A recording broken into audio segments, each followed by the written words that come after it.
Ladies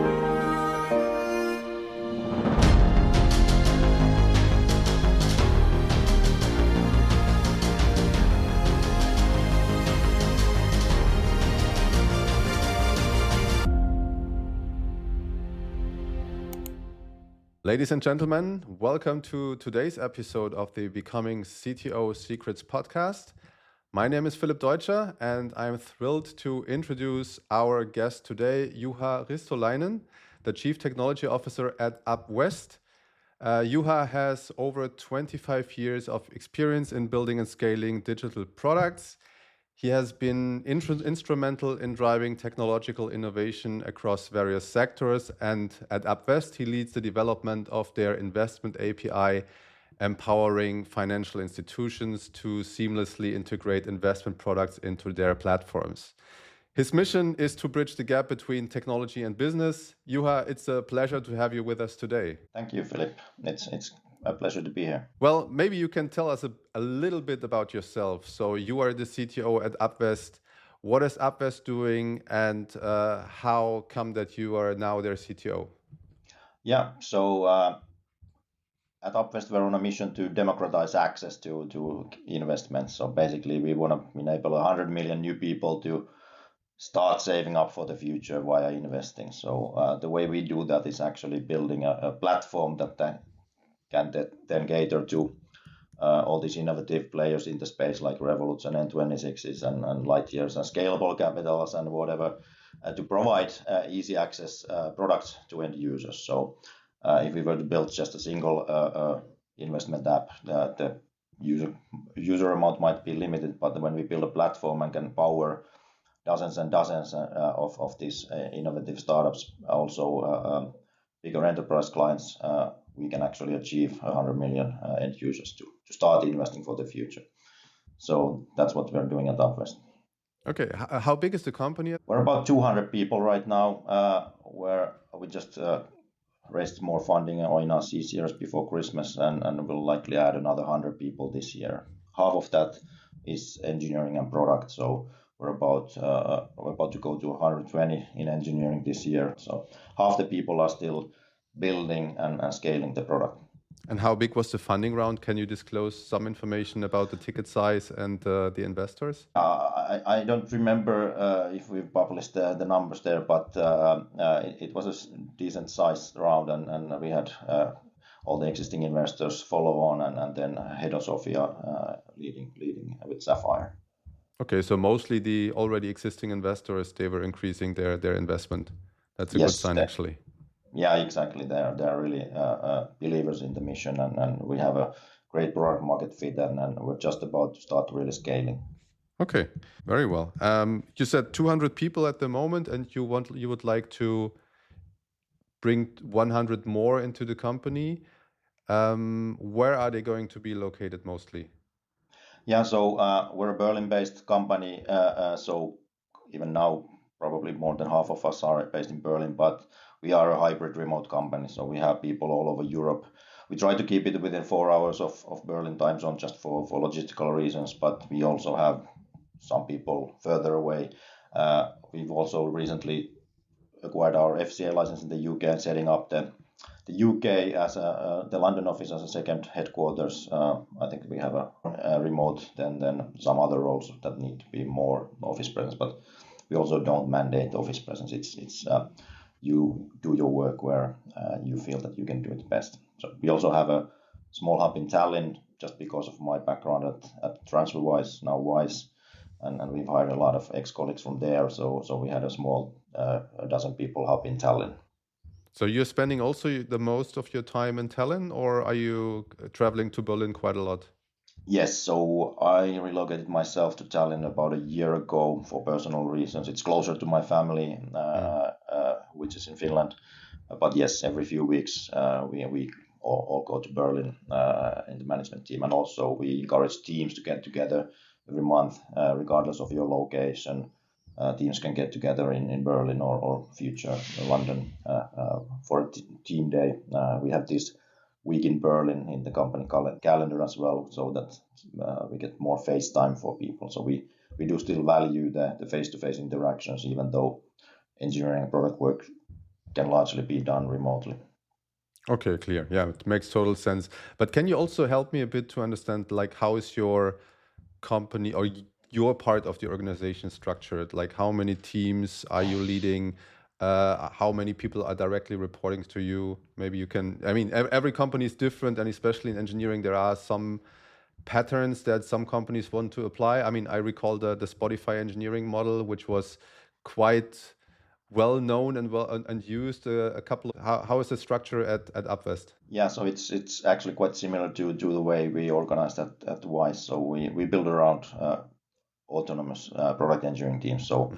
So they're cross-functional. So there's a bunch of engineers with a tech lead and a product manager who own a domain, or usually we don't have enough engineers to have a team per domain, but usually a team owns 3 to 5 domains, and they have full sort of ownership. So you build it, you own it, you maintain it. So there's nobody else to fix it than you.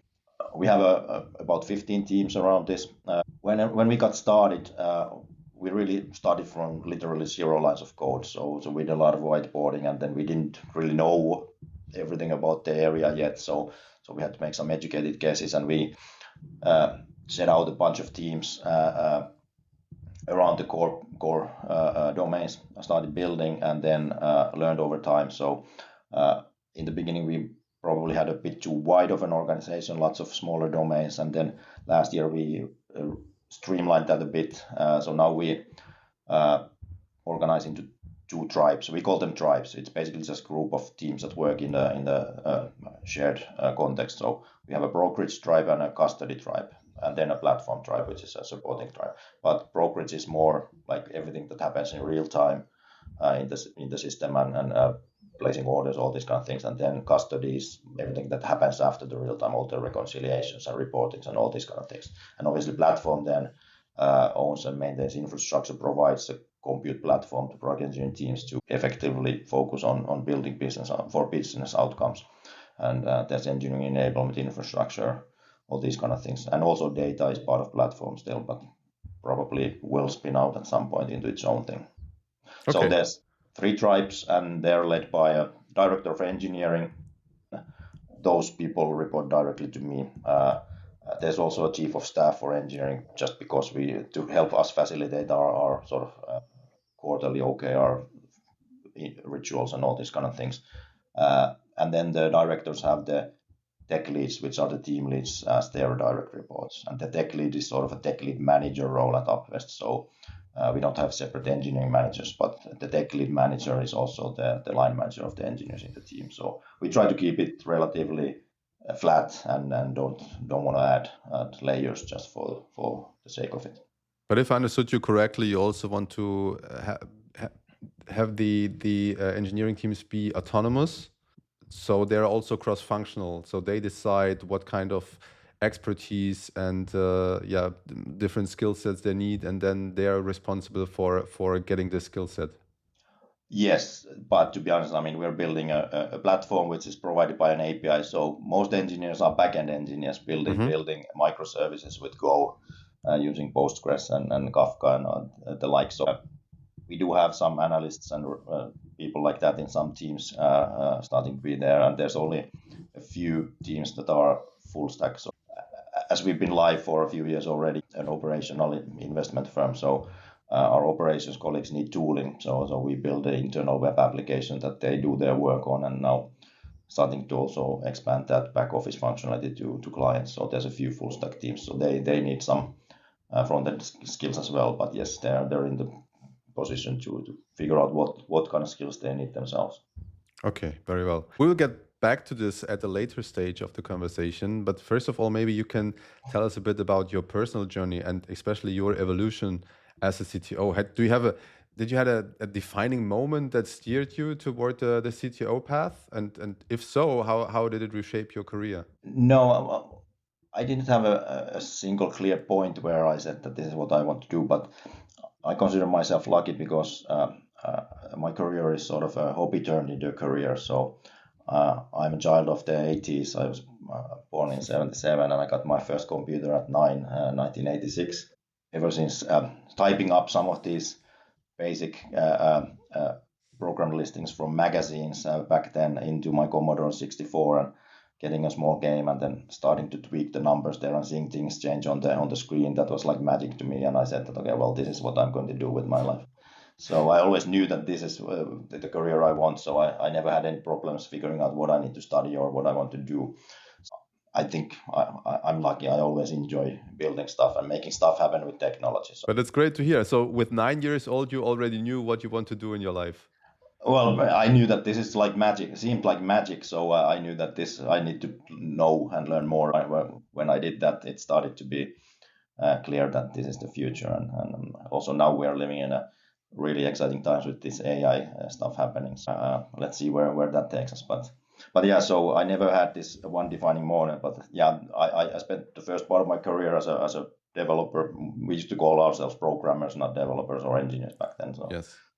Did a lot of that kind of stuff and spent 10 years in a consultancy. So worked on a lot of different projects, on small and big projects and big and small clients, from Nokia's and Samsung's and Microsoft's to smaller ones, and you learned a lot in those areas. And then when the company grew, back then you didn't have, it wasn't as usual as nowadays that there's separate tracks for ICs and people leads. So when the company grew and you just needed people who had been around, take more responsibility, so you got pushed off to be a manager, and then sort of happened to me, and I was a bit sad about that, because just when you start to be really good at what you're doing, like a really good senior engineer, then you get to or have to learn a whole new job, which is being a manager. So that's sort of what happened to me, and that's actually why I want to always offer a different paths for engineers to grow. And you're gonna even mix and match and try being a manager for a while, and then if you didn't like it, go back. So that's actually something we've done a few times at Upvest already. So people. But you said, if I understood you correctly, you said like you felt being pushed to become a manager. Who was pushing you and why? I mean, when you say like becoming a very good engineer, and at some point someone is telling you now, yeah, you're now becoming a manager. Yeah, maybe pushed is the wrong term. It was the needs of the company and the growth, basically. So you just had to start taking up more responsibility, and all of a sudden you're doing another job, and you don't have time to do the writing of software. It sort of crept up on you over a few years. I found out that I enjoy working with people a lot, and you get more leverage in an organization by leading an organization rather than just contributing. How are you handling this now when, I mean, you're working with dozens or hundreds of engineers? Some of them might also be ambitious, or some of them are not, but you see some potential in becoming great leaders and great managers. How you are dealing with this? Are you suggesting them to do more and climb up the ladder, or do you need to sometimes to give them a little push into the right direction? A really good topic usually in my one-to-ones as well, to see where people want to take their careers. And actually, engineering career ladders and companies, the opportunities, it's sort of a pyramid, that the higher you go, the less opportunities there are. But trying to figure out a way that you can support people's growth in a meaningful way, and creating plans when you show that you can do this job. We actually try to do promotion sort of as a lagging promotion in Upvest. So people usually take responsibility a bit ahead of time, and then they've sort of been doing the job of the next level already, and then it's easy to just make it official in a progress cycle once they've already shown that they can do the job. So it's happening quite naturally. And based on your experience, do you think that people have the tendency to take over more responsibility? Is this an initial reaction, or do you need to convince them that this is the right thing for them to do? Well, I mean, it obviously depends on your personality and different types, but when you're in a high growth company and we hire bar raisers and bring in people who are ambitious and want to succeed and see the huge opportunity we have, there are more of these kind of people who are naturally gravitate towards taking more responsibility. Of course, there are always more engineers, also engineers that just like to do their work and contribute, but then it's about finding out what makes them tick and what gives them the satisfaction at work. So not everybody can obviously always get promoted, because as I said, it's a pyramid. So not everybody out of the senior engineers can become a staff engineer. There's just not enough room in an organization for 50 staff engineers. Are those people usually find the same personal sacrifices the most challenging as it was for you? Like this, okay, now you're good at becoming an engineer, and suddenly you need to become something totally different, and you need to learn how to lead, how to manage, how to do things that have nothing to do with engineering.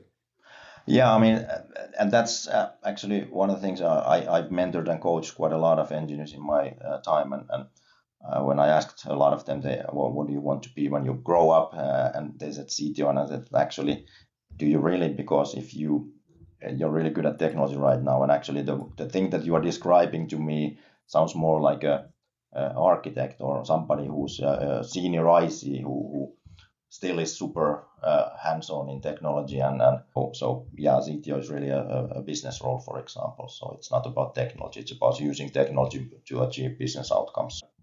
Not everybody's ready for those sacrifices, and that's why actually having this flexibility that some people can try when they get promoted to be a tech lead manager for a while, having the open discussion that actually now I've done it for a year and I don't really enjoy it, that I'd like to go back to an IC, allowing those kind of lateral moves as well.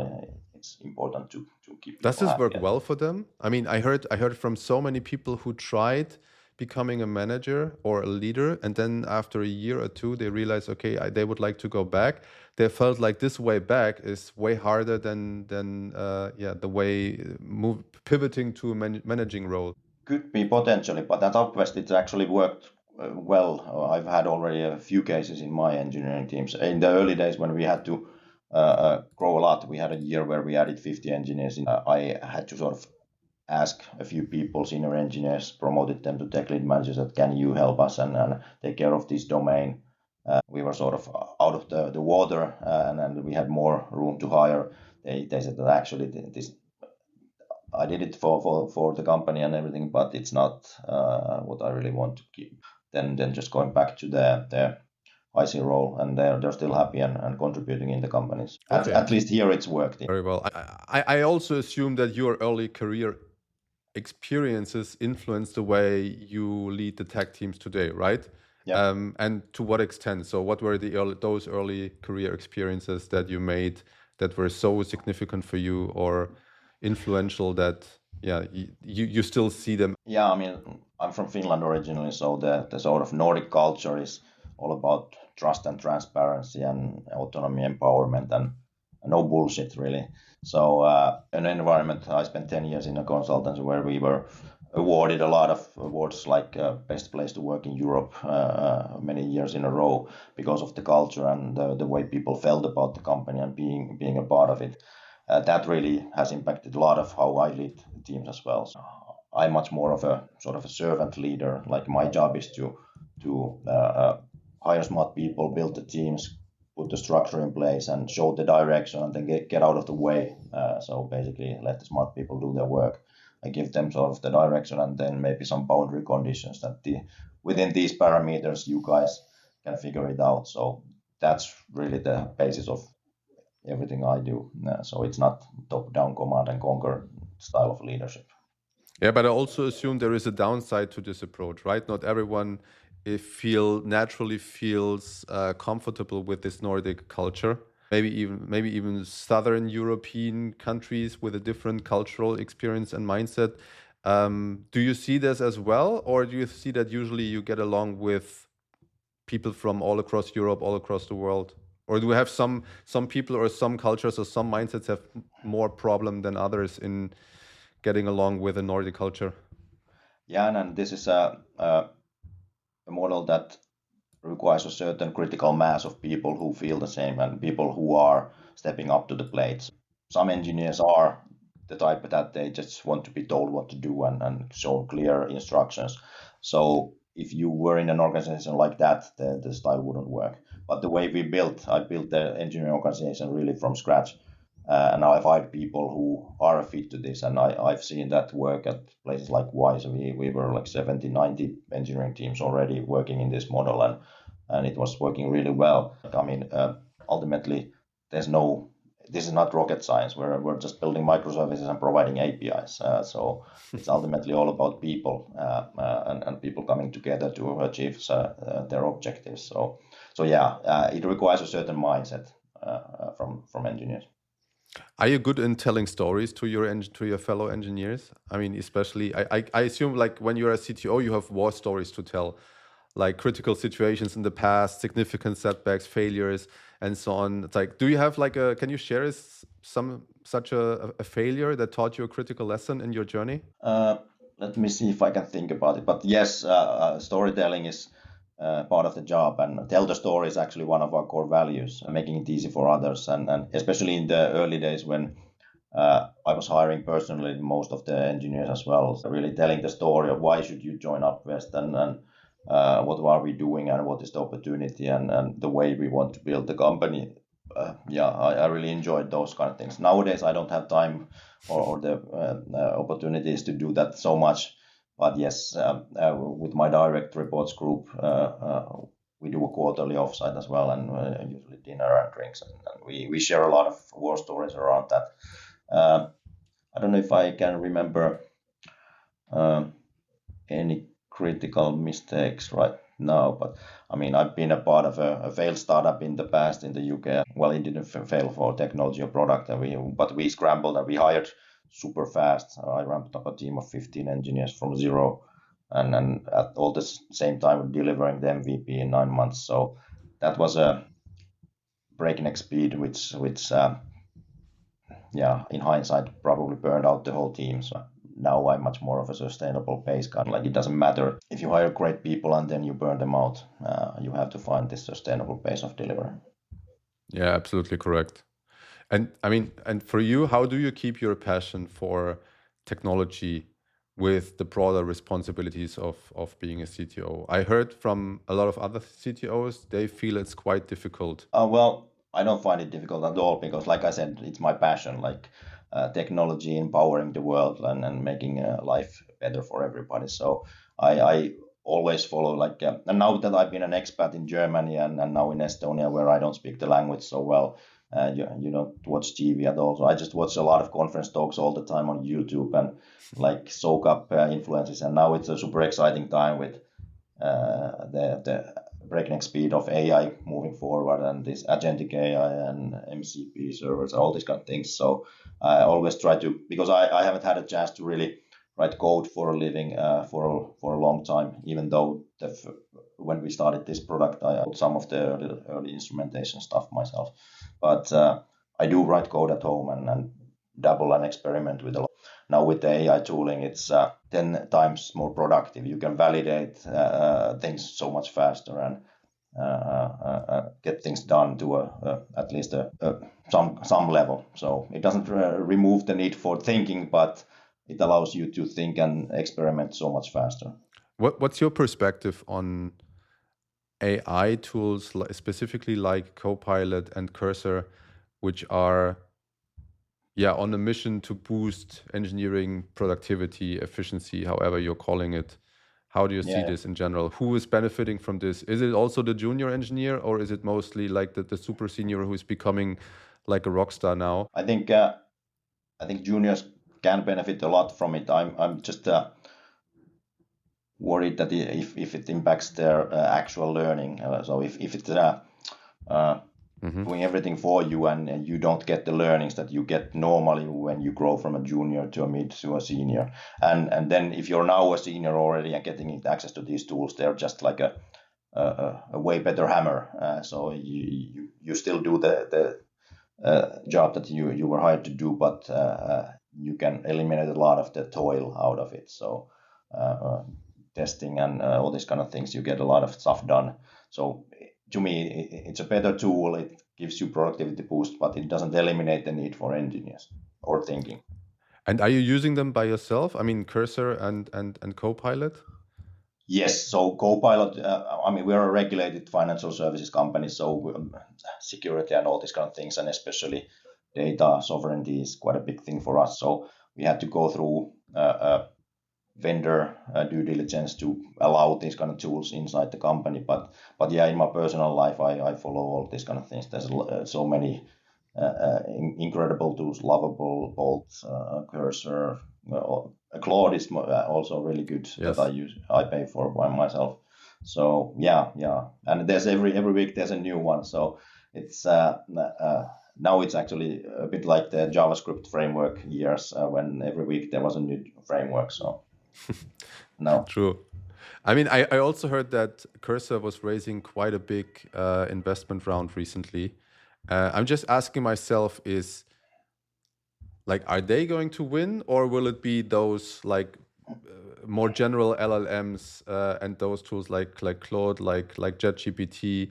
Will they be in a better position mid to long term than a more niche product like Cursor? Or is there room for all of them to survive and to grow and to scale? No, I think it's following the hype cycle, and now there's this proliferation of these startups.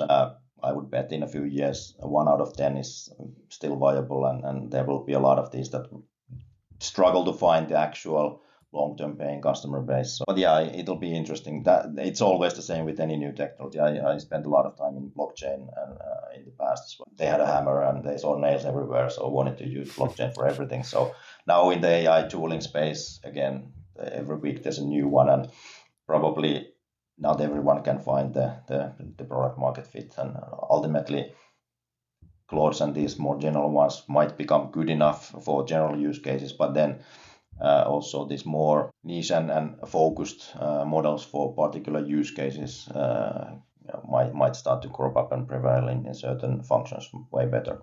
For example, now spam detection, like Apple Intelligence shows a phishing email attack as a high priority email in my inbox. So it's not so great at categorizing yet. Probably your more traditional or focused spam categorization models could do it a better job than a general model. But speaking briefly about blockchain, I mean, as a financial company, is this something relevant? I mean, the financial aspects of blockchain and decentralized finance, for example, is this something interesting for Upvest in general, or not at all? We actually were a blockchain company in the beginning. Our first product was tokenized asset custody. So basically, Germany started to require a crypto custody bank license for companies in this space to legally operate in Germany, and we were one of the first companies to get the license. So that was the first product. But then we decided to pivot and away from that and build for this way bigger opportunity. I mean, cryptocurrencies obviously as an asset class is a part of an investment API, but there's a lot of things happening in blockchain. I think we're past the early hype that was from Ethereum's launch 2015 to 2020. Lots of projects that went away, but in the background, all these big players, Visas and Mastercards, are testing around, like using stable coins for reconciliation between parties and all these kind of things. So actually usable use cases and it basically shared big slow database that everybody can read. There are use cases for that. Yes, it is going to be relevant for financial services industry going forward, and for us, not right now. I mean, other than offering cryptocurrencies as an asset class via the API at some point. And what's your general stance on crypto or blockchain as an investment vehicle or asset class or whatever? How do you see the industry? I mean, my personal opinion. So I'm a crypto OG. So I've been putting in money every month for 7 years, and I'm still keeping putting in money there. So I think long term it's going to, and especially now that last year in the US SEC allowed finally the Bitcoin ETFs, and now institutional money is coming to Bitcoin where there's a finite supply on it. There's a bit of FOMO, like all the pension investment funds and all these kind of companies. They want to have some exposure to it in their allocations. So I think it's just going to cause the prices to go up. But this is my personal opinion, and I'm a crypto guy from 2016 onward. And when you say crypto guy, you mean mostly Bitcoin, or you mean also altcoins like Ethereum, Solana? Well, I do have most of my allocation is in Bitcoin, but yes, I do have quite a long list of shitcoins. But the thing that got me started in like Bitcoin wasn't to me so interesting in the early days. I kept following it, but when Ethereum launched, and then it was sort of this world computer where you could run smart contracts and actually Yes. do a lot of things. That a sort of revelation to me that okay, there is something here, and this is probably going to be big in the future. Yeah, same for me Now, when I bought Ethereum in 2017. So yeah, that was yeah. for the same reason. Although now I sort of feel that Ethereum lost from a few years ago, and there are like Solana, for example, taking some of the limelight. So, but yeah, it's I don't have time to follow that space as intently as earlier when I was. So I just every month put more into Bitcoin and Ethereum. Interestingly, you also said that Bitcoin was not that interesting for you because I see more and more critiques. Bitcoin has no usage. Bitcoin's value is only defined by the fact that people hope that there is someone else later on who buys it for double or triple the price. So why would people need to buy Bitcoin? What I meant No by investment not advice, of yeah, course. exactly, personal opinion. So, uh, what I meant by not interesting was that it wasn't. It was an asset. So Ethereum was actually a programmable world computer. So you could do things with it. It was interesting from a software developer's point of view. That's what I meant. So yes, obviously Bitcoin as an asset class, and it's established itself already like as this sort of digital gold or store of value or what when it's being exposed via regular securities like ETFs, ETPs, there's this FOMO going around. Like everybody wants an allocation in their portfolio. So and then if there's 21 million, you have to start carving out smaller and smaller pieces, which means that the price will go up. What value does a euro or a dollar have? So, but I meant that from a software guy's perspective, Bitcoin wasn't interesting. Ethereum was interesting. True, yes. And I mean, what will be the next FOMO narrative out there? Will it be new ETFs for new altcoins? Will it be, I don't know, AI tokens really taking off? Because what we have not seen in this cycle is any, yeah, I mean, many altcoins or shitcoins or however you're calling them have not seen like a new all-time high for many years. Um, Yeah, I'm not so much in the world that I want to speculate around that. And there's always the new shiny thing, like NFTs came and went, and nobody talks about them anymore. I just focus more about like I worked in some corporate innovation units around blockchain usages for actual industrial use cases in factories and supply chain kind of things. So I was much more interested in the technology always than the asset class. Only like in the last 7 years, like Bitcoin as an asset is interesting, but the technology was always the more interesting bit to me. So I don't know what's next, and I wouldn't care to speculate. Okay, fair enough. But yeah, briefly getting back to like the technical identity of yours. Have you ever felt that like your technical identity conflicts with your leadership role, and how did you address the tension? Yeah, I mean, I think that it's so hard to reconcile. Like once you grow into a leadership role in an engineering organization and you come to the CTO, it's a business role. Like we want to do the XYZ as a company, and we have to figure out how. And nowadays, a lot of the times it's by utilizing technology. So yes, of course, there are always ideal cases or solutions you would want to apply, but when it doesn't make any sense for the business, it's usually not a hard decision to make. So you always prioritize like what is the short term and ultimately also the long term benefit for the company.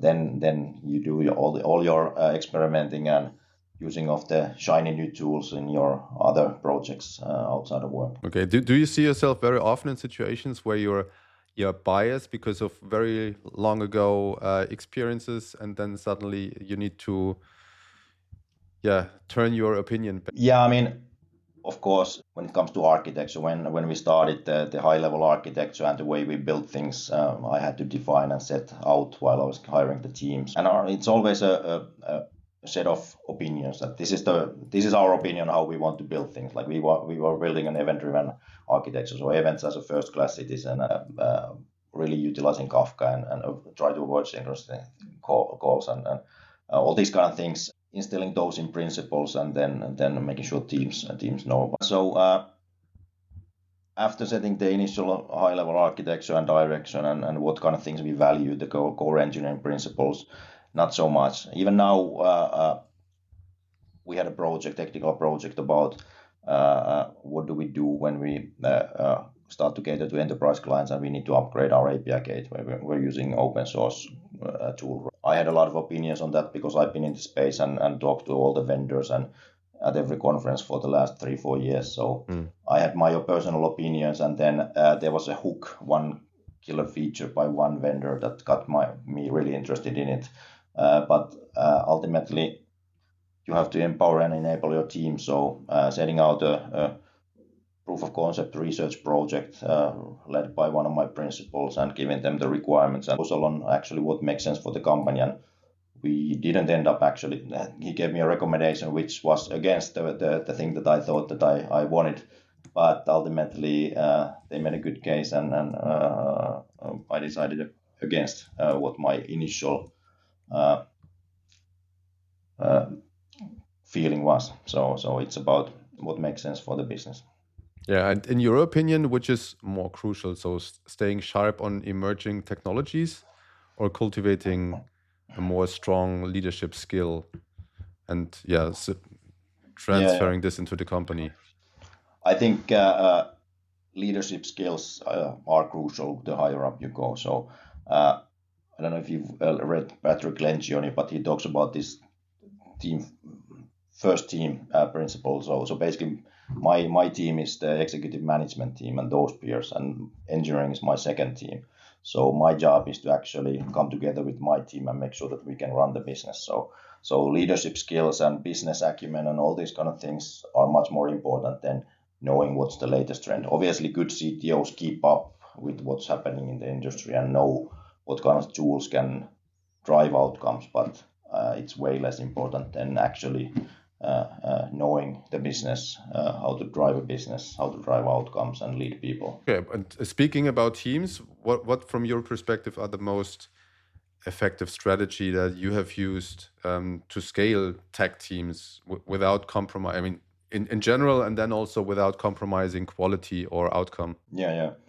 So in the early days when we started to build out the platform, we had a timeline of about 2 years. It took roughly 2 years from starting from zero to go live. So we had to hire a lot of engineers. And back then, one of the strategies I used is I found a few good partners that work with me. So we brought in the beginning quite a lot. 30-40% of my engineers in the early days were partner engineers from vendors. And then over time, they were always like any other team members inside our teams. And then over time, we had an agreement from the day beginning that we will backfill them over time. And I think the last engineer from the first company left after 4 years or something like that. So that was really a tool that helped me ramp up faster than if we were just hiring in-house engineers. And it proved quite useful to us. We are still, even now in this phase when we have to add another 50 engineers this year, we are working with some of our partners to bring in maybe 1 in 5 engineers from partners, just to make sure that we get engineers in faster. And when you speak about partners, you mean like nearshoring companies? Yeah, so we work, for example, with a company called Ventian, and they're a big sponsor of the CTO Craft conference as well, where I was just in London. So I've had a relationship with them for 5 years now. They're a big global player. They have 3,000-4,000 engineers across the world. And so we've had a bunch of people, 12-15 people from them in Eastern Europe. We work more with like a staff augmentation mode, hired and interviewed like any other engineer. They join the engineering team. They're just external, and then there's a end date in sight already that once we hire an in-house person at some point, then they can rotate back and go to their next project. And how do you ensure, you personally, that new hires not only bring like the technical expertise and excellence, but also align with your company's culture? Are you asking them specific questions, or how do you deal with that? Yeah, so in the early days, probably the first 50, 60, 70 engineers I involved in the process. So I had the final interview always, which was called the back then culture fit, but I think that's the wrong term. I like to have culture add more, like everybody brings something to the company and the culture. So I focused really on the mindset, and especially in an early stage startup, the mindset is everything. So whatever your job spec says, if there's a job to be done and nobody else is doing it, somebody has to pick it up. So it's about flexibility and the product mindset, being in the problem space long enough first before jumping into solution space. And so I talked about a lot of those kinds. When the hiring has gone to my directs and their team leads, making sure we write out the hiring principles and what do we value in engineers. So we really focus on the product mindset and engineering skills. Both are equally important. And then there's also the cultural aspect that we see them adding to the company culture. Like, to me, if you just hire for culture fit, you risk ending up in a monoculture that everybody's cut from the same mold, and that's actually bad for the outcomes. Diversity of thought is important. You have people who think differently and challenge each other and ultimately end up in better outcomes. And to me, that's actually the biggest, most important thing about this diversity, equity, inclusion pitch. It's not about the superficial things. It's about bringing diversity of thought into the company. And I like the fact that you were saying about you should not focus on cultural fit, but on cultural add, because everyone brings something new and unique and different to the table, and that might also enrich the company culture. But what specifically do you consider the most essential elements for fostering such a strong organizational culture? How do you keep this? So what are the elements that are the most important? Yeah, so again, like I said, everybody brings something new to the culture when they join. So culture will change over time, and it's nothing to be afraid of, as long as it's anchored in the values and the things that you value as a company. So like I said, we have 4 core values that are on the outcome and tell the story and all these kind of things. So as long as you can align with our values, then it should be fine. Like you've heard about brilliant jerks and these kind of things. Like, no, I wouldn't hire a brilliant jerk if they can't work with the team and align with the values we have, like make it easy for others. So that's the basis of it. But company culture will evolve over time, and everybody will contribute their part into it. And how do you address hassle or communication breakdowns especially in critical high pressure situations while you're growing fast or something critical is going on, especially during periods of this rapid growth? I mean, we have quite an open communication culture anyway. So teams and people talk to people from other parts of their organization and departments whenever they need for their work. So that happens quite well normally anyway. But then there are times when there's a critical project or a response to something. For example, we had a few more incidents than usual in January, for example, and we had this incident task force that we set up. So bringing all the right people around the table and really looking at where we are and setting up an action plan. So have to cut going up the flagpole and then coming down the flagpole somewhere else. So you should put people in direct communication that need to be in direct communication. And those incidents were a consequence of high growth situations, or? Well, I mean, we've been building for 4 years, and obviously we've had to take some conscious compromises on certain things, and we made some design decisions with the information we had 2 years ago, for example, and we had a few cases where we had some limits being reached now that we are getting much more volume and traffic on the platform, and those started to cause incidents, and we just had to start addressing those a bit more vigorously. But the good thing about these kind of distributed systems is that they are quite elastic, so it doesn't really break, it starts to slow down and then you have time to react. So, but yes, you have to, those are actually the interesting decisions you have to take as leaders sometimes, that okay, you can't always build the ideal solution, but to be able to bring this to clients that need it in the next few quarters, we have to first do it in this MVP style, then we have to take note of what we need to come back and change a few quarters later. So those kind of things are now part of the normal work. It's not fully 100% building new stuff anymore. It's also about keeping the lights on and addressing some of those earlier design decisions. And you mentioned the core values of the company, but you only named 2 of them. What are the others? So we have 4 core values. Number 1 is learn and grow. Obviously, when we started, we didn't know too much about the industry. We had to learn as we were building. Team first is the second one. Number 3 is own the outcome. We don't believe in micromanagement, and people need to step up and own their outcome, and then tell the story. So those 4 core values have been there for a few years now already. They weren't there from the beginning, but at some point we had to stop and start to think about what do we actually value as we grow the company, and those 4 have served us quite well. But there are sub points to each one of them, and especially the team first. We have a one that says make it easy for others. So that's actually quite a core sub value that we have. Something and throwing it across over the fence to the other department and expect them to know what to do, but make it easy for them.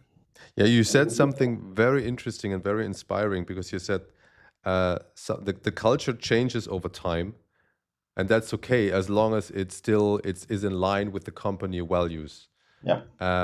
And yes, while it sounds so obvious, I think that many people do not take care about it. That it's okay for the company culture to change, as long as it is still part of or it can still be just another variation of the values and the DNA of the company. Yeah, exactly. Very well. How critical is transparency to you, especially in maintaining trust within your teams, in communication? How do you implement transparency in your way of leadership, and how you deal with your teams and your direct leads? Yeah. So personally, to me, it's super important. Obviously, as a member of the executive management, there are things that you can't always tell people about certain things. When we're going up the enterprise ladder, getting bigger and bigger clients, quite delicate topics, so we can't always talk about them openly. So we use code names for the customers to prevent leaks and all these kind of things, because it could be disastrous for the client relationship if things leak out ahead of time. So some things, you can't share really to all of your team members, but my direct reports, they have a really unfiltered access to me and the way I think, and I delegate a lot to them, and actually I try to get them to come up with a solution and decision without me needing to tell them that. So that's sort of my style. So they get an update from me from what we discuss in the executive management, and to me it's the basis of the relationship. It wouldn't work any other way. Yeah, to me as well. But some people might say there is also a downside of being too transparent. Did you ever face a situation where you retrospectively would say, okay, maybe it would have been better if I would not have shared this information, or if I would have to be more sensitive in this? Yeah, I mean, I think as long as you are clear on the expectations, I've gone through the learning with my directs, as in the earlier parts, I forgot to tell that, okay, well, this is information just for this group, so please don't pass it on. And then there were things that were discussed outside the group as well. Sometimes in the absence of information, rumors and gossip start to... I always tell people that if you hear something that seems weird or you're not sure of, just ping me on Slack, direct you the straight answer or whatever I can to avoid any misinterpretations. But yeah, that's a learning I had early on, this, that you have to be specific, because normally in my weekly with my directs, we discuss everything quite openly, and sometimes I have to remember to say that, okay, well, this information is now just for this group, because it might be something about an upcoming business decision or something else that isn't ready yet for company-wide consumption, but it's important that they know. So, and the direct reports you are having, so those are mostly people you helped growing into this position, or were it mostly people that you hired and they were joining the company especially for this role? It's both. So when I went from 5 to 50 engineers. That's when we started the tribe structure, and so I hired my heads of engineering. But some of them actually have grown from a tech lead manager to a head of and now director. So it's a mixture of both. Okay. And do they need to have some critical skills that you believe would help them to become better leaders? So how do you select someone climbing up the ladder and becoming a director at some point? Well, I mean, my group is also quite eclectic, so everybody has their own strengths and weaknesses, and working on their growth plans is interesting and rewarding. So, but I think it's ultimately about owning the outcome, delivering results, and making sure that you bring the people along. Like, I think as a leader, it's super important always to set the context on. Like, sometimes even if you have to decide on something and not everybody always agrees, so you have to be able to disagree and commit. But as long as you give the why and the context why this decision was made this way, I think you can bring people along. So it's about realizing that, okay, we're here to drive business outcomes. So facilitating for that and forgetting your ego and any of your personal preferences on technologies or solutions. I think that's quite key. Also, communication skills are super critical. Like, Yes. most IT projects that fail, they don't fail on technology, they fail on people and communication. I couldn't agree more. I mean, but you also you were talking a bit about your direct reports. So this group of people, is this like a very diverse group of people, or is it more homogeneous and more aligned to your way of thinking? How do you set this up? I mean, I'm also asking because in the last episode, I was talking to the former CTO of TeamViewer, Mike Eisele. He was my former boss. I was part of his management team many years ago. And he also came up with the idea and said, like, he liked the fact that his management team was very diverse in their approaches and their way of thinking, which I found very difficult at that time because it felt like we were never able to come to a conclusion because we were so diverse and had so many different opinions. So long story, but the thing is, like, how are you handling it? Is it like more Yeah. diverse or more homogeneous? Yeah, I mean, if you look at it from a demographic perspective, I think it's quite homogeneous. So I mean, we're in a intersection of financial services and technology. So it is not that diverse from a demographics point of view. But I think from a diversity of thought point of view, we have people who think differently. Some are more long-term thinkers. Some are more pragmatic and tactical in their orientation. Some are more theoretical. Some have really strong opinions. So there's been quite a lot of discussions, sometimes heated discussions. Ultimately, if they can't come to a conclusion, then you are there to be the tiebreaker and remind them on what is important. But yeah, I think it's important. Actually, a good topic for my one-to-ones with them is that how do they see that sparks flying sometimes around topics, not being able to convince people of your argument over another argument. But I think it's always good that we get varied points of view across before then coming to a solution and decision. And when you apply like practical leadership in your daily work, when you talk to your direct reports, when you talk to engineering teams, do you also realize that there are some myths about leadership in general? I mean, and if so, what kind of myths do you see, like things that people believe which are part of leadership and later on in practice they turn out to be totally different? Yeah, I don't know about myths, but to me, good leadership is boring leadership. Like, you're well prepared for things in advance, and you don't always have to be firefighting. Like, it's this myth about a great leader who comes in and saves the day because of a disaster, but you could have probably avoided the disaster by planning ahead a bit better and all these kind of things. So this firefighter who starts the fire gets all the credit. So that's a bit of a sort of a bias in the industry, that people who make a lot of noise and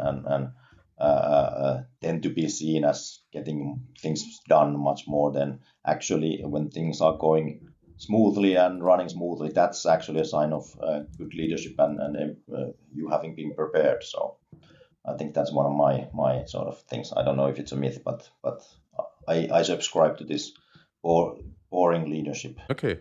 And do you have some personal apprentices, so to say? So people you feel like they could be very good leaders, they could be high potentials, and you would like to support them on their path for becoming, I don't know, director, tech lead, whatever. Um, yeah, do you have such people that you, so proteges, so to say, people that you help more than others?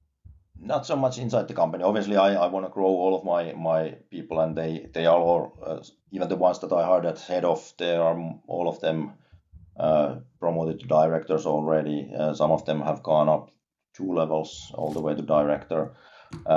So growing people and that's really a lifeline of a company is growing your people, and it's always way less risky to promote from within than hire an external leader. So I like to do it that way. But there are obviously certain people in the company who, if you see that they're not the most outspoken or championing themselves, I try to always remember to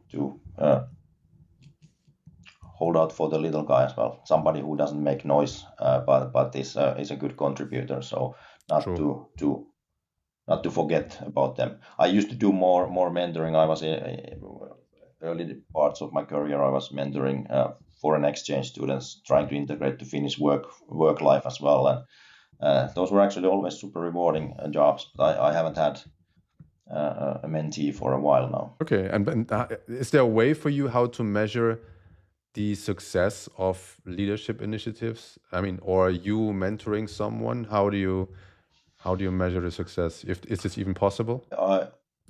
I measure success on how my directs achieve outcomes, and we achieve our business outcomes. But we do have an L&D manager in the company. We have learning and development paths that engineers can take part in, and also trying to identify future leaders and all these kind of things. So I think it is critical to grow our people. And I mean, we talk about talent density and bringing in bar raisers, but also not forgetting about the people you've already brought in. Did you ever had a situation where someone was knocking at your door and telling you, well, Juha, I also want to become a CTO. Can you tell me how? Not so much lately, but yeah, earlier in my career, when I was mentoring people at that consultancy, I had one developer who said that, okay, when I grow up, I want to be like you. But then I was still like just transitioning from a senior IC, really good at what I'm doing to leading people. But again, that was where most people in that part of their career, they have some false assumptions on what the CTO role is. I think the best thing you can do to them is out what the role is actually about. And if you are really like a technologist and passionate about doing things with technology, CTO role might not be the right one for you. It's a business role. And what false assumptions did you see? Well, most of the senior engineers or engineers in their career where they say that, okay, I want to be a CTO, what they're thinking about is basically like this alpha geek who designs the whole architecture and calls all the shots on technology and everything. No, that would be a really bad CTO. Like, it's about empowering and enabling your teams and setting objectives and guardrails for them. Yeah, right. I mean, it's you said it, and I also saying this very often. Like, CTO is a business function, right?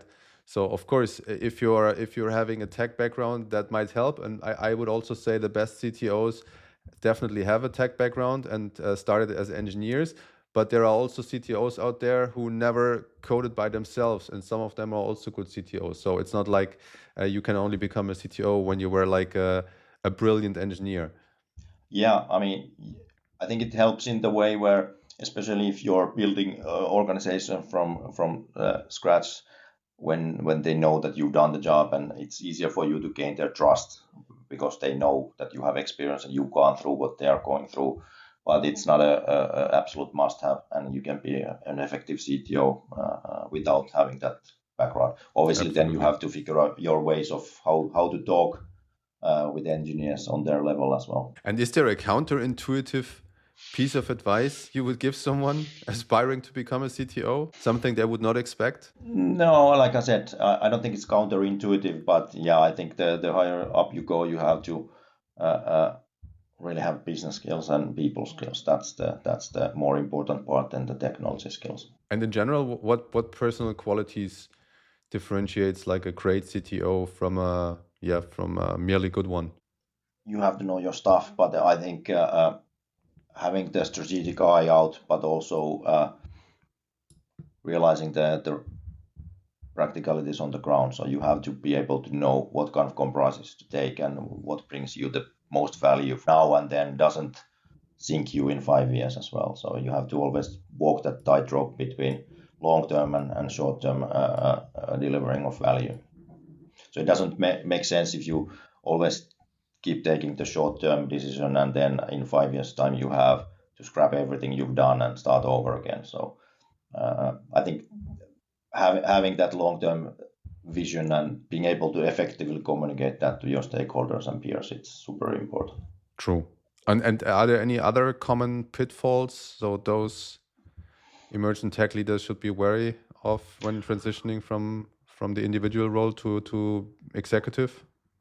Yeah, I think in general this is a good rule for leaders. This over communicate, because especially in a growing organization, there's always new people joining, so they haven't heard you say the things that you've said to other people many times. And even if it's things you think that it's too much, and I'm preaching always over communicate.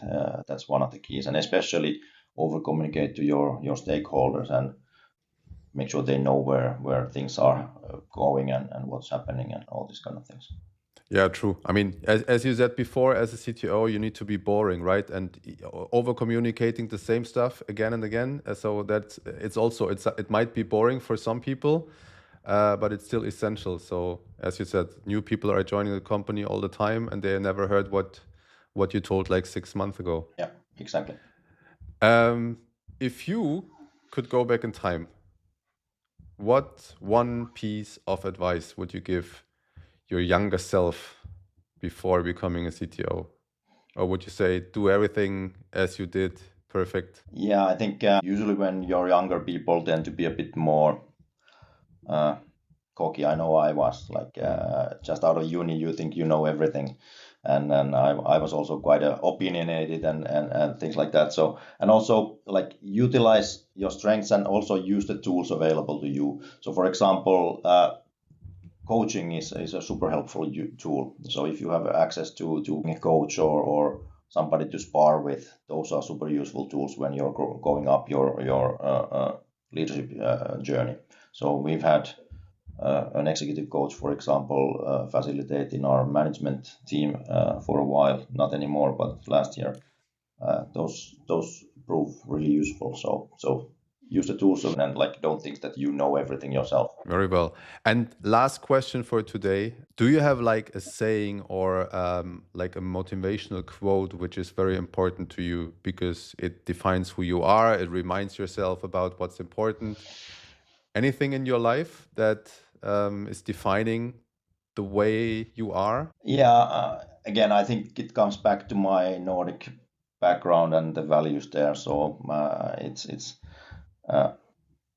well, probably no bullshit. Like I don't tolerate bullshit. And actually, when I took my first job in the UK outside of the Finnish consultancy, it was thank God I was in a leadership role, so I could get away with it. But like cutting through the talking around in circles proved to be quite effective and actually served me really well. Faking and doing things that's like I'm allergic to that kind of stuff. So like no bullshit is served me well for the whole of my career. Yeah, and I assume all your employees know that, right? So whenever they are talking to you, no bullshit. Yeah. We have this practice where we write this manager read me, so people who join the company can read about what makes me tick and how to interact with me. So it's hopefully useful for people who work with me. It's like a manual, right? A Yes. manual for human interaction with the CTO. Yes.